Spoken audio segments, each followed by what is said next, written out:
as we all have stated, to Oakland and to so many lives that he influenced and inspired.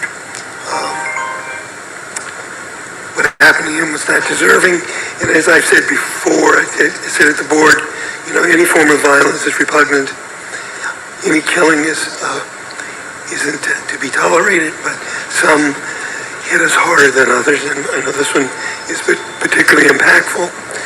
I know, I'm sure there'll be some type of memorial for the coach, and if there's any way we can offer up our space to commemorate the coach in a memorial, I want to make sure we do that. Yes. Anyone else have any comments? Give them to the restroom. Oh. Anyone from staff? Thank you, Mr. Chair. I only met Coach Beam when he joined this board. I had known for some time about his legacy. What I did not know was that he was more than a coach. That part was well understood, but unfortunately, since his passing, I learned how many young people's lives he influenced who were not in sports at all, and stayed with them throughout the journey. On this board, I found him to almost always be present. Whenever we had a special meeting, he would make all kinds of rearrangements. He was responsible for taking the grandchildren to school, but he would tell Renee or me, I'll work it out. And he was always here. He was attentive to all of the business. He was involved in everything that we did. He asked really, really penetrating questions. He would not take a half of an answer. We tried not to do that. And I just found him a very thoughtful and highly engaged member of this board. May he rest in peace and rise in glory. Anybody else? Comments in memory of Coach Beam? Supervisor Miley, I want to extend our deepest condolences to the family. We are all a family, and indeed, and I only knew Coach as a member of the JPA, but in the short amount of time that I knew him, his character is what I remember. He was a stand-up guy. And listening to everybody now talk about how long they've known him, and Supervisor Miley, I know this hits you very hard, and that hurts me because we're close. We're going through the grieving process, and the way this happened, and the fact that it happened to such a great guy is tragic. So I feel for all of us and his family, but he will be missed. Thank you. Thank you, Mr. Chair. I think like others, I really got to know Coach on this board. I knew who he was, obviously, before he joined the board. And I think when I first met him, I just wanted to, not necessarily get his respect, but I think I started the conversation with, I played wide receiver at San Jose State back in the 80s for Jack Elway.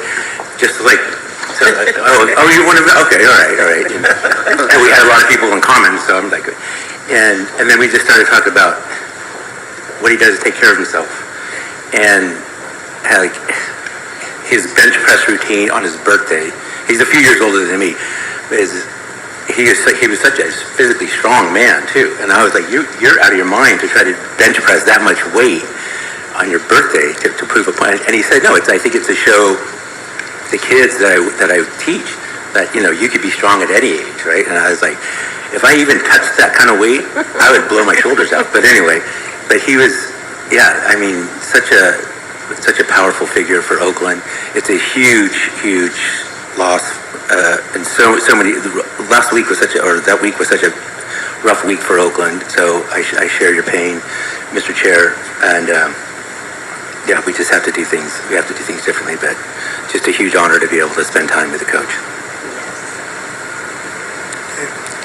If there's no one else, then if we could just have a moment of silence in memory of Coach Beam.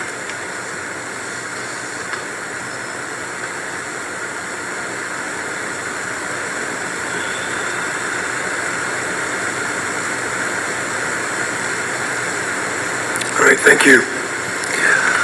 Okay, so what's next item? Thank you, Commissioners. Your next item is open forum. For members of the public wishing to speak on an item not on the agenda, please raise your hand after your name is called, and you will have 2 minutes to speak.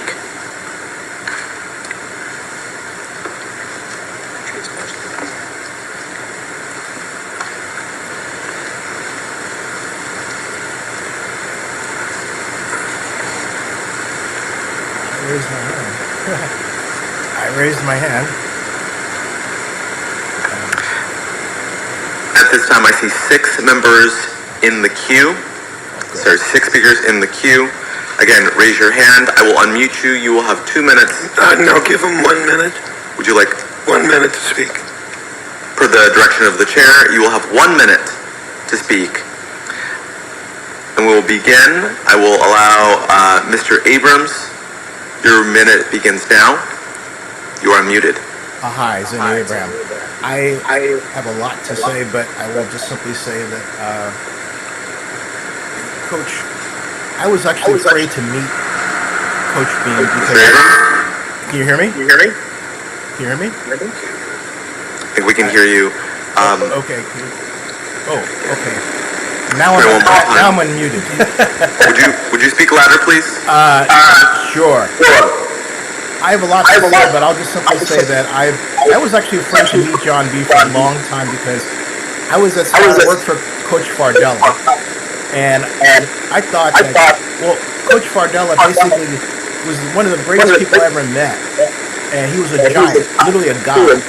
And I forgot to bring the balls to our game against Fremont High School. I was our equipment manager, and I thought, if anybody could get that mad, I would be afraid to talk about. Zinni, can you hold up for a minute? Because you're going in and out. We can't hear you very well. Okay. Can you call another speaker and we'll come back to Zinni, see if it comes in better, if it's on our end or on his end. Okay. Absolutely. Mr. Rainey, you have been allowed to speak. You are unmuted. You may begin your remarks. Hello, thank you for your time. Thank you for your time. Thank you for the great words you said about Coach. His life stands as a testament of the transformative power of sports and all of the comments you mentioned. It wasn't about who won or who lost. It was about the impact that he had on their lives and the transformative nature of that impact. So, again, thank you for those words and blessings to everyone touched by his passing and blessings to our city. Thank you.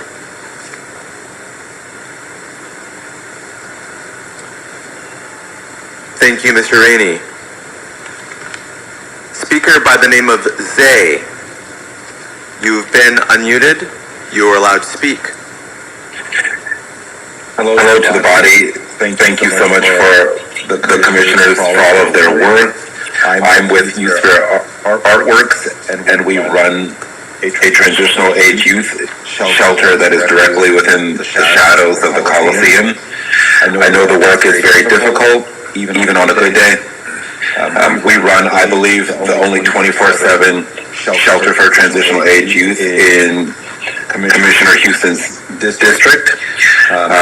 What I'd like commissioners to keep in mind as regards to sale is any community benefit agreement which we may come to, whether that is structured as a covenant or trust mechanism that will permanently run with the land, independent of the developer, or if the site is sold in 20 or 30 years, we have to come back to the table and renegotiate. I live next to the Twitter headquarters, so I've seen lots of conversation about investment that doesn't manifest. I have faith in this contract, and I have faith in what you're doing and your work, and I would just ask that we think of benefits tied to the land, not necessarily this specific land. Thank you so much for your work. Thank you. I will now unmute a member of the public whose name is Ray. You have been unmuted. You may begin your remarks.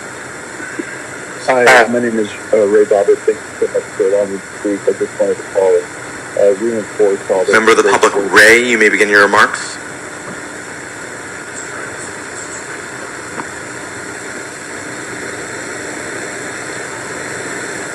Yes, can you hear me? I can hear you, Ray. Go ahead. Of the hands still in the queue, I see Mr. Abram. We will go back to his ability. He is now unmuted.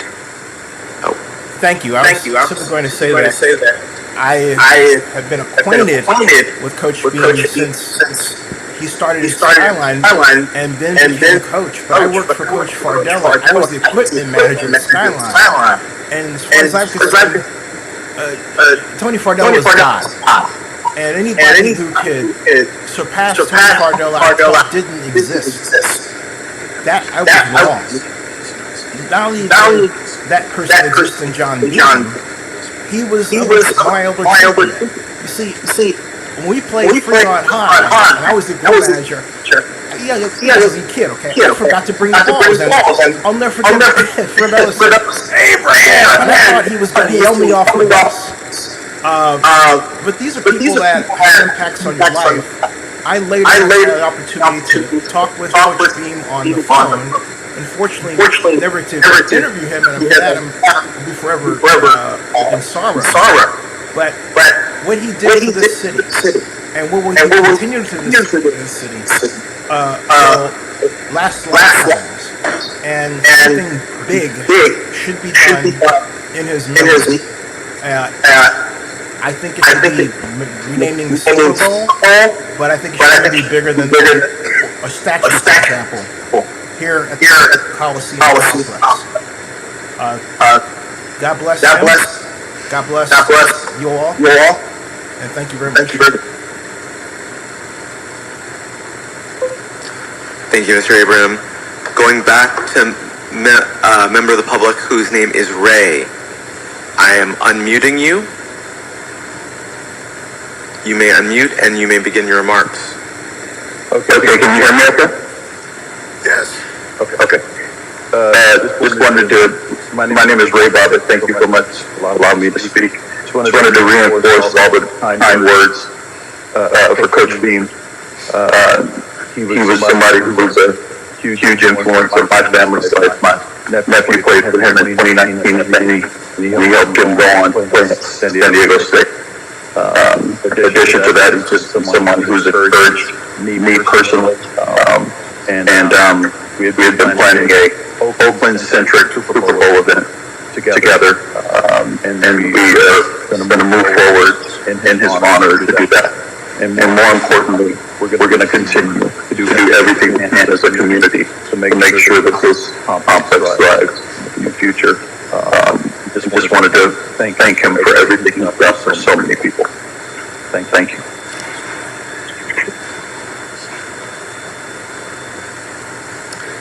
Thank you. Are there any other open forum speakers?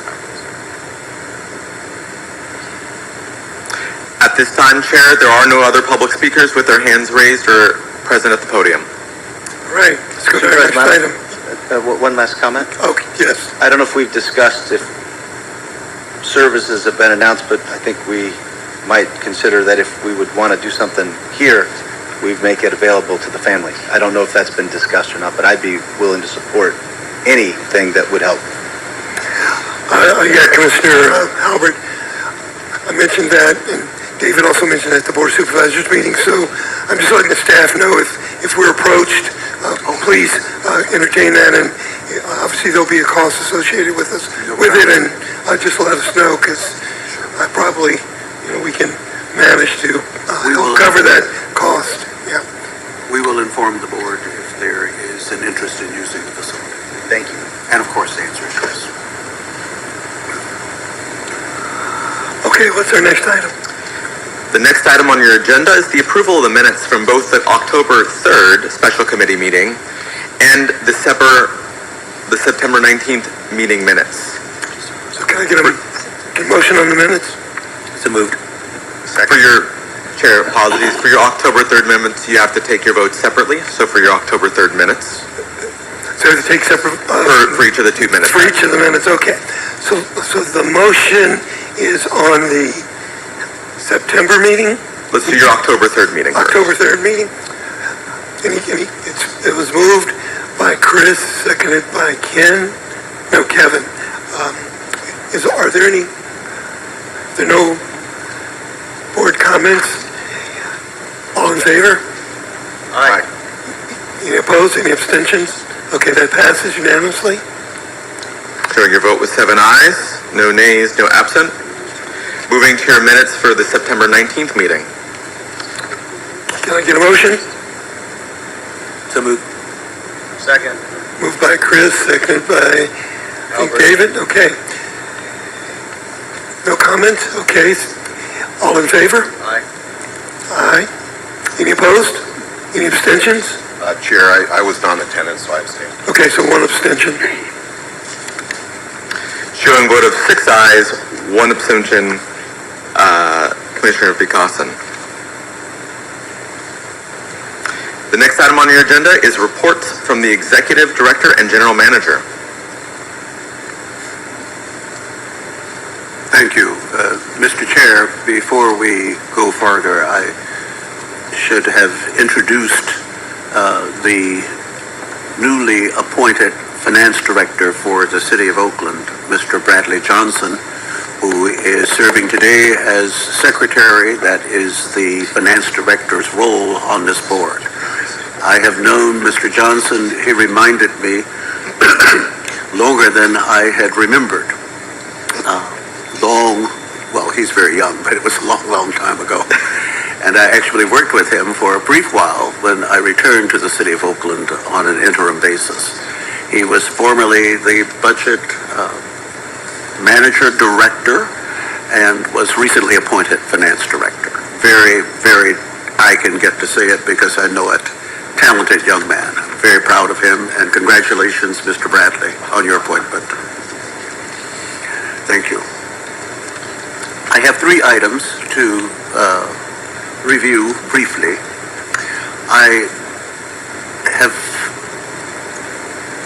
mentioned in the past that we had, under the Oakland Alameda County Coliseum Incorporated, established a defined benefit retirement plan for employees who worked for the corporation.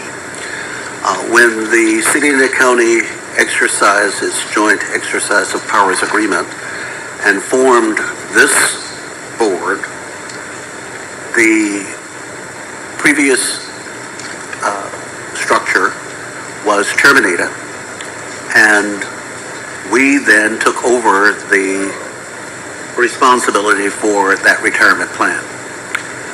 I have to tell you that it was a surprise to me and a surprise to some who had been here for a short while prior to my coming here, that there was such a retirement plan.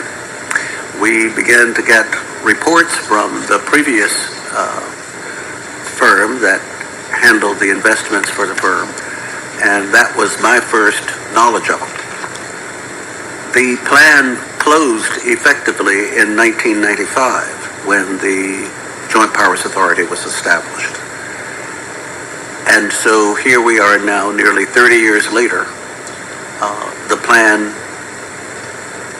needs to be terminated. And your treasurer, the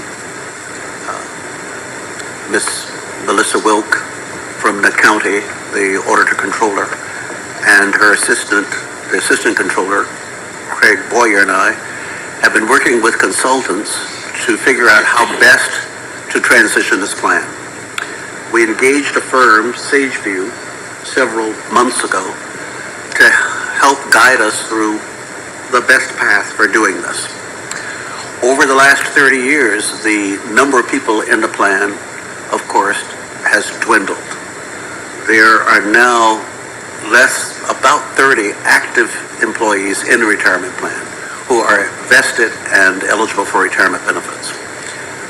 We have a challenge ahead of us because there are about 5 persons in the plan who have funds in the plan, and we are having difficulty locating these individuals.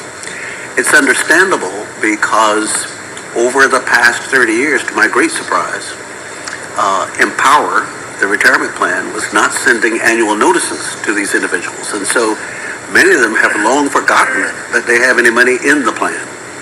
So we're engaged right now in some detective work trying to locate 5 of these individuals to have them exercise their option to be cashed out, or if they're eligible for retirement benefits, to state that intent, and then we can effectively close this plan.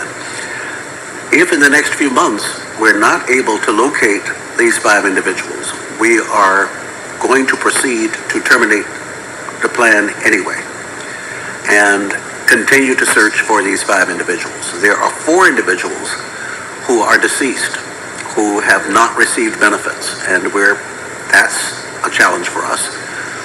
If there's no named beneficiary, trying to figure out who is entitled to these funds. And in any event, our goal and schedule right now is within the next 4 to 6 months to have terminated this plan. Empower, to our surprise, after many discussions with them, have decided that they will in fact take over the plan. They had indicated earlier that they were not interested in that. And so we were beginning to look for a qualified insurance company to take over the plan to provide the annuities to the retirees. So we're making substantial progress, and this is the highest priority on my wind down activities, because what we do not want to happen is for this group the authority to be terminated and still have that plan not terminated. So we're laser-like in trying to bring this to a close. The preliminary analysis is that there are enough funds in the plan. I think that there might be some one final payment that's less than $100,000. And Empower has said that they will take over the plan and assume all the responsibilities for the liabilities. So that's where we are on that. I will keep you informed as we move forward, but it is our hope to bring this to a close soon. I'd be happy to answer any questions or respond to any comments you might have regarding that. You're going to hear about it again and again until we've terminated it. Any questions, Mr. Chair? The second item is the post-June 30, 26 event request. You appointed an ad hoc committee to advise the staff on a case-by-case basis of requests that we receive for events after June 30, 2026 for the stadium. You already authorized us to proceed with any requests for the arena that go to June 30, go past June 30, 2026 to December 2026. We constantly receive requests for hold dates for events for both the arena and the stadium. The ad hoc committee is scheduled to meet immediately following this meeting to consider several requests that we have pending. And so we will keep you informed of our progress on that. These requests come weekly, especially for the arena, and every other week, it seems, for the stadium.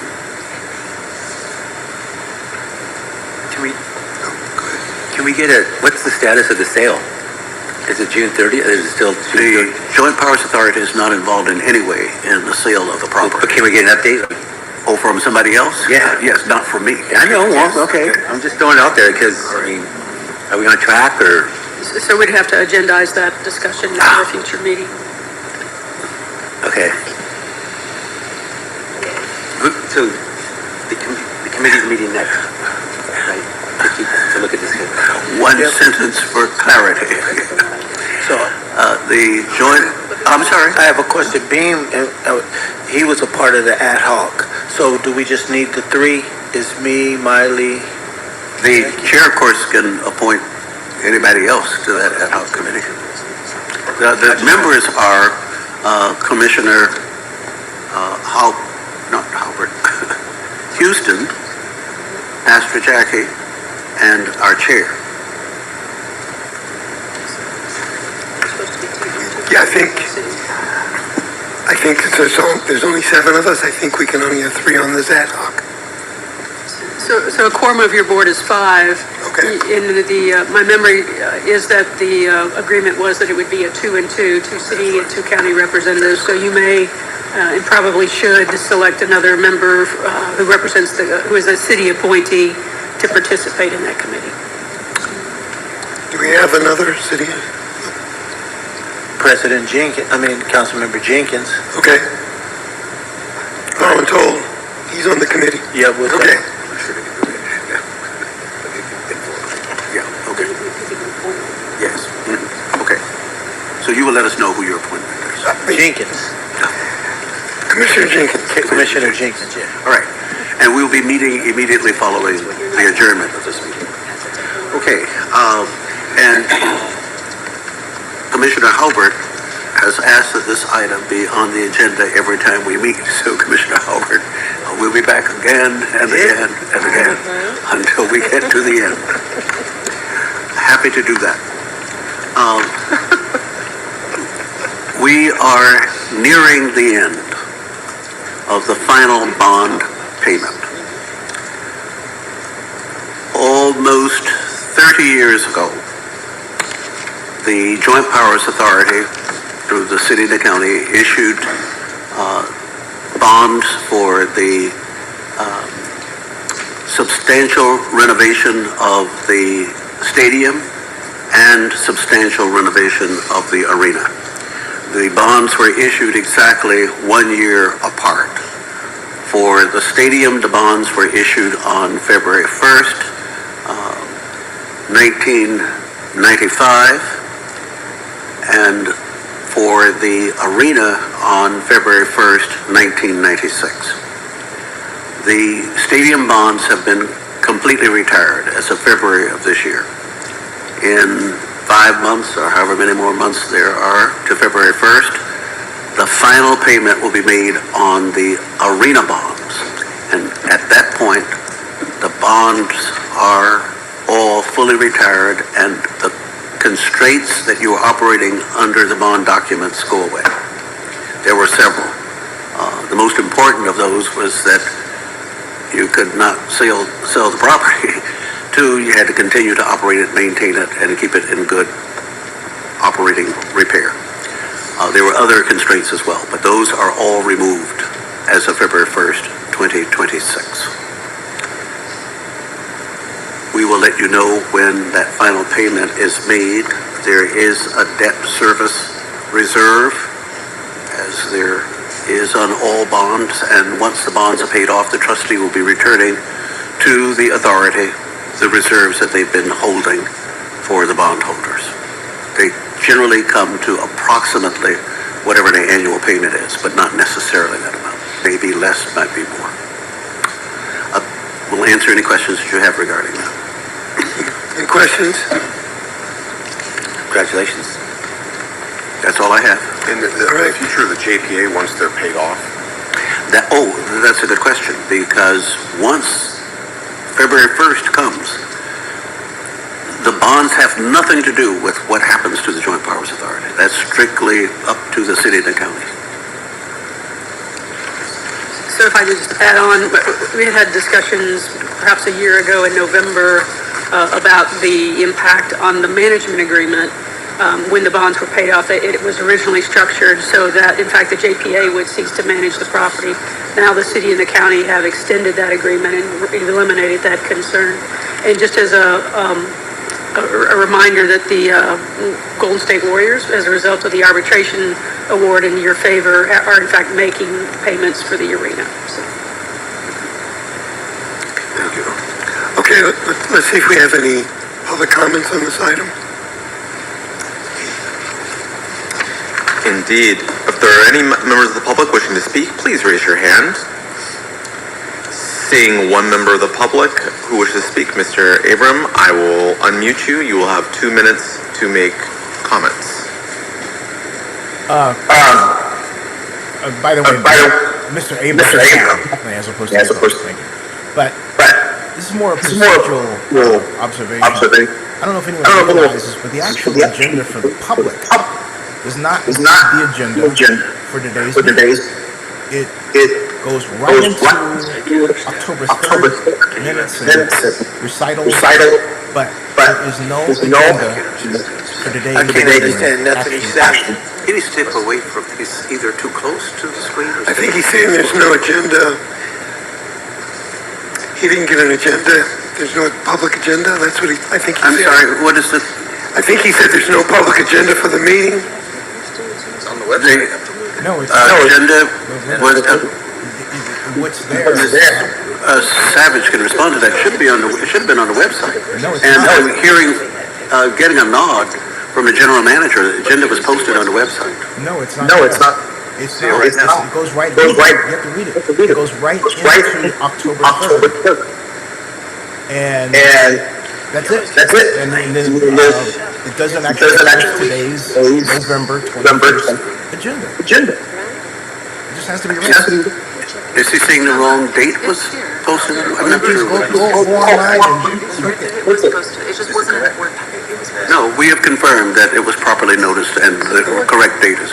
Right, well, the staff's confirming that the agenda was properly noticed and posted. So, for the record, we would note that the board package does not have page 2 of the agenda, but the agenda is posted separately with both pages. OACCA agenda.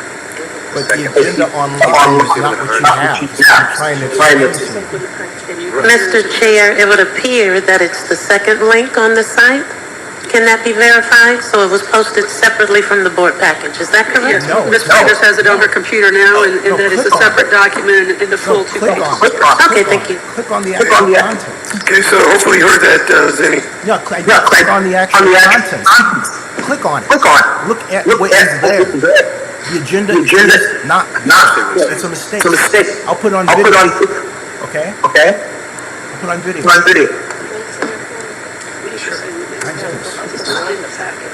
Do we have any other speakers?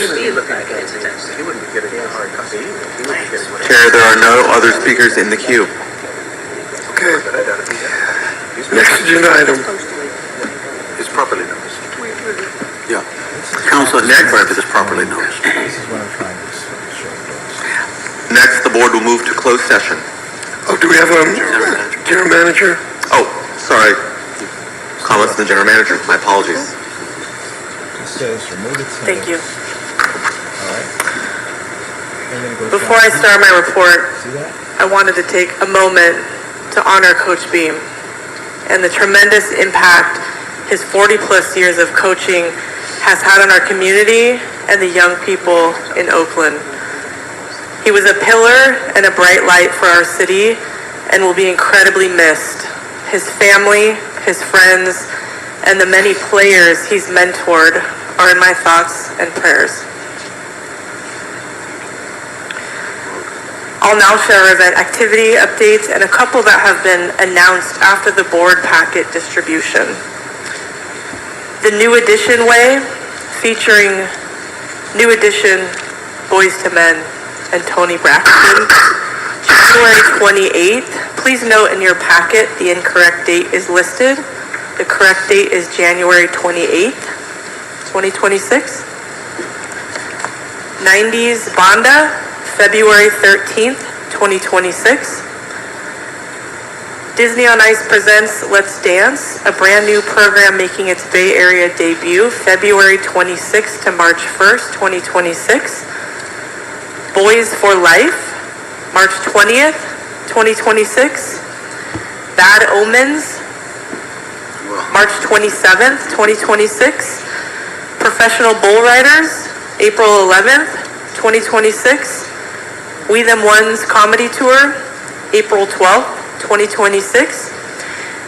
And two quick community updates as well from the AEG Oakland Community Foundation.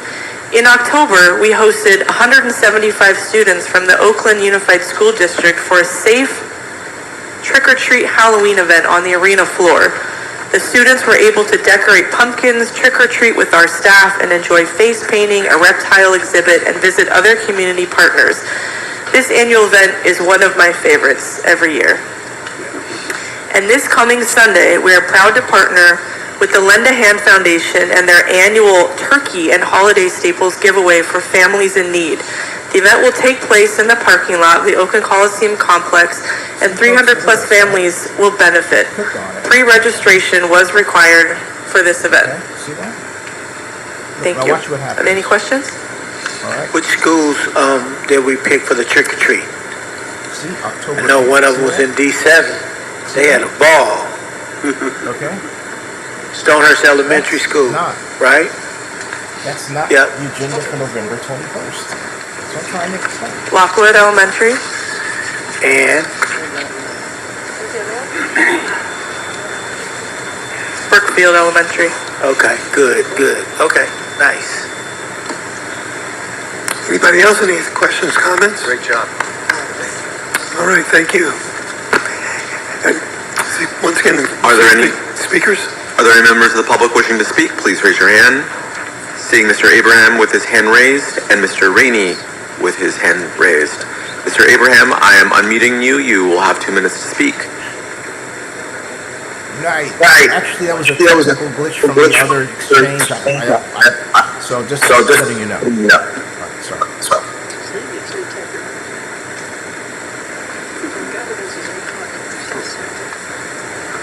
Okay. Next speaker? Moving to Mr. Rainey, who is now unmuted and has been allowed to speak. Thanks for the report, General Manager. General Manager Nicole, sorry about that. So based on some of my research around different event venues around the world, I'd be interested in at some point getting a sense of if our security measures fall in line with what's done elsewhere. So as we consider more events at the Coliseum, perhaps our security measures don't match up with the optimal fan or attendee experience. So for instance, if most of our measures based upon a Raider football game, those security requirements may be different from what we saw from the cricket crowd. So for instance, if there's an elderly auntie who is watching cricket, who traditionally watches cricket with, a certain traditional food or something like that, or their family gathering, there's a chance our security measures may be preventing that optimal fan experience. So just wanted to throw that out there. I know you can't respond to it, but just to put it in your ear for later. Thank you. Okay. Thank you. Next, the board will move to its closed session agenda. Okay, so we'll recess in the closed session. Thank you.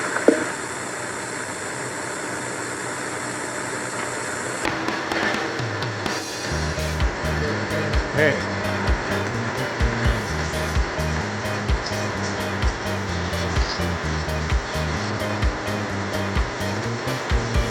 So that's the JPA meeting, folks.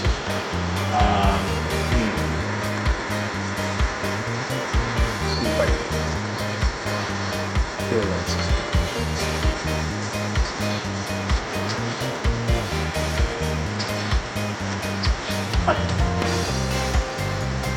As they head off to the closed session,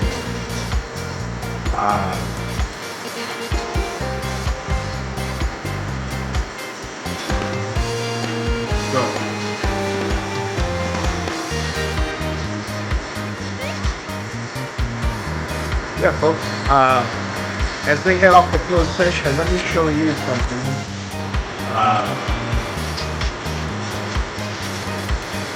I'm leaving that, but let me show you something that I'm talking about having to do with the video that I mentioned. And I'm going to post it here, see as a file, and then show you, because what happened was that if you go to search for Coliseum JPA, actually maybe I can show you here by way of example on a page, and go from there, because this is a problem. And okay, so I'm going to open this, let's share the screen, Coliseum JPA meeting, okay? All right, so there is the screen, all right? There it is. And this is Coliseum JPA meeting. This is what the public sees. If you go to click on meetings, right? Okay, there. All right, meetings. OACCA is Oakland Alameda County Coliseum Authority. Agenda, right? Okay. All right. This is board package and agenda. This is November 21st. All right. Click on it. When you click on it, it actually produces this result of, well, you actually have to go to another page, but I'll show you. This is what you always see. All right. Watch this. Okay, this is what it shows. All right.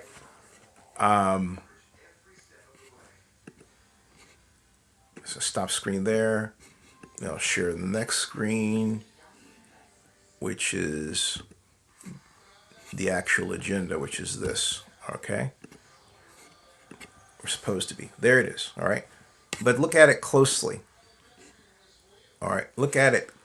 Look at it closely. And let's zoom in. All right. It reads November 21st, 2025, right? 9 o'clock, remote attendance. But when you scroll down, it says you're invited to a Zoom webinar, usually the date and the topic, how to join. But then you scroll down from there, the first thing you see isn't the agenda. You see Oakland Alameda County Coliseum Authority, October 3rd, 2025, special board meeting minutes.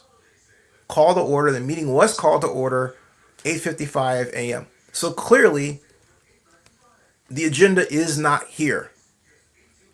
And to make matters worse, the clerk only looked online and said, well, there's 2 links, but didn't bother to click on the link and read what was presented. Okay? All right? So this wasn't properly noticed at all. It was a mistake.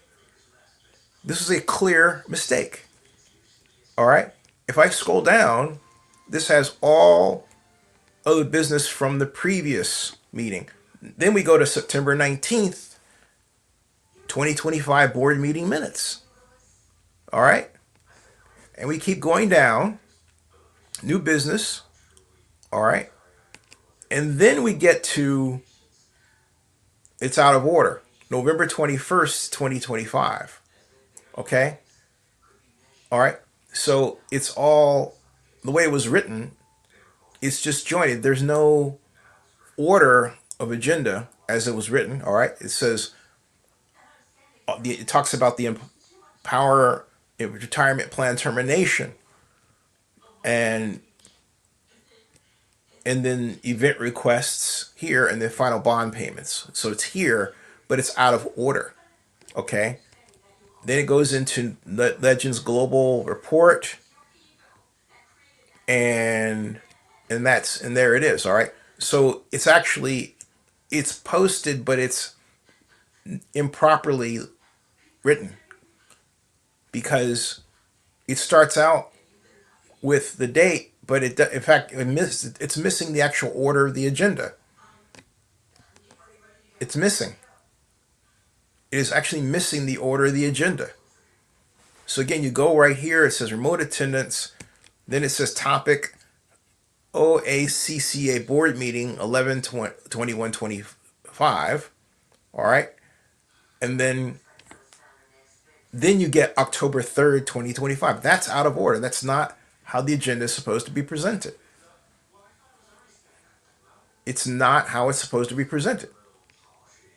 And so, all right, and then you have to scroll down through not 1, but 2 meetings and the past minutes before you actually get to, oh, by the way, and you wouldn't know it All right, November 21st, 25, but there's no itemized list of the agenda items. This was a clear mistake. This is online. This is online. All right. So it's something that should be corrected. For the record, the actual correct agenda should be posted, and there should be more care established with how our meetings are presented. I also have a huge issue with this link that's used. This is old-fashioned system that's used to allow people to watch the meeting, as opposed to just simply having a different type of, well, if you're going to use Zoom, use Zoom live stream and then put that on YouTube. It's easy to do. No one should have to, there's no link that says live stream, all right? You have to know to take the URL as if you're going into the meeting as a non-public person, or excuse me, as if you're a non-public person, but they have you, there's no publicly referenced link that says live stream so that people can watch the meetings. They have to know to come to mine or something else. That's wrong. That's wrong. And now that we're on wind down, it's, some would think it's too late to do anything about it. I don't think so. I think at least until the organization really truly transition to something else, there should be at least an attempt to get it right. And normally, and this is a clear error. In the past, this doesn't happen, but it did happen today. All right. So, other business has to do with, and I think it should be talked about, the empowerment plan retirement, the empowerment retirement plan termination. And they can't find the people who are listed. My thought, if I were on the board, I would say, well, what does the law say about us getting money to the next of kin? If retirees have died, what does the law say about getting money to next of kin? And if that money doesn't go to next of kin, then where does it go? You know, who gets it? Does Henry get does Henry get to walk off with it? You know, what's the situation there? Does it go to, where does it go if the JPA is going to be terminated? And I should have asked that question right there at the meeting, but the way the agenda was written, I couldn't actually find the agenda to scroll down to really pick up, hey, this is what's going on. I noticed it before. I thought, when I first saw earlier this week that the agenda was all screwed up, I thought they were going to install it the last minute, or really I thought they were going to just not do the meeting. I fully expected a cancellation. That didn't happen. So from a communicative standpoint, this is pretty messed up. Anyway, then it has to do with event requests. And it says that the board has approved event requests after June 30th of next year for the arena, and establish an ad hoc committee to provide guidance to the staff for requests after December 31st, 2026, and for stadium event requests after June 30th, 2026. There are several event requests pending for both the arena and the stadium. The ad hoc committee has a meeting scheduled for November 21st of 2025 to consider these. We may need the consent from both of these proposed buyers of the property for some of the requests. may need. Wow. That should be gotten out of the way. It says JPA Council is reviewing these and will be providing guidance. It is in all the parties' interest to book as many of the events possible to maximize event revenues, no matter who owns the properties. This is becoming a challenge because promoters need to book events well into the future, and the more we can tell them with certainty, the better the chance for success. Wow, this is a screw up. This is a screw up, folks. The final bond payments. The authority issued bonds in 1995 to renovate the stadium and in 1996 to renovate the arena. The stadium bonds were paid off in February of 2025, and the arena bonds will be paid off in February of 2026. There are no other bonds outstanding. The bond covenants had certain restrictions regarding what the JPA could do and could not do. Principal among these were both facilities were to be operational and maintained and could not be sold until both stadium and arena bonds are retired. Once the final payments are made on the arena bonds next February, all restrictions related to the bonds are removed, and the city and county are no longer bound by any of the bond restrictions. The city and the county will be free to do whatever it chooses, subject to the terms of their purchase sale agreements and disposition agreements. That's by Henry Gardner. And so that's it. But this is an outstanding problem here, and the outstanding problem is that having to do with these events. This is something you have to really say, hey, danger, Will Robinson, because again, this is a situation where the board has approved event requests after June 30th, 2026 for the arena. Okay, so who's going to run it then? Where's the money coming from, right? And it says there's several pending for both the arena and stadium, and the ad hoc committee has a meeting scheduled for November 21st, 2025 to consider these, which is today. And it says we may need the consent from both proposed buyers of the property for some of the requests. JPA Council is reviewing these and will be providing guidance. It is in all the parties' interest to book as many of the events possible to maximize event revenue, no matter who owns the properties. Which it also begs the question, how does the manager get paid, right? This is what I was talking about before when I kept saying, hey, look, don't terminate the existence of the JPA. Let it stay alive for matters just like this. All right? This is wild stuff. Wild stuff. Hey, no one listens to Zinning. All right. I'll talk to everybody later. See ya. That ends this stream.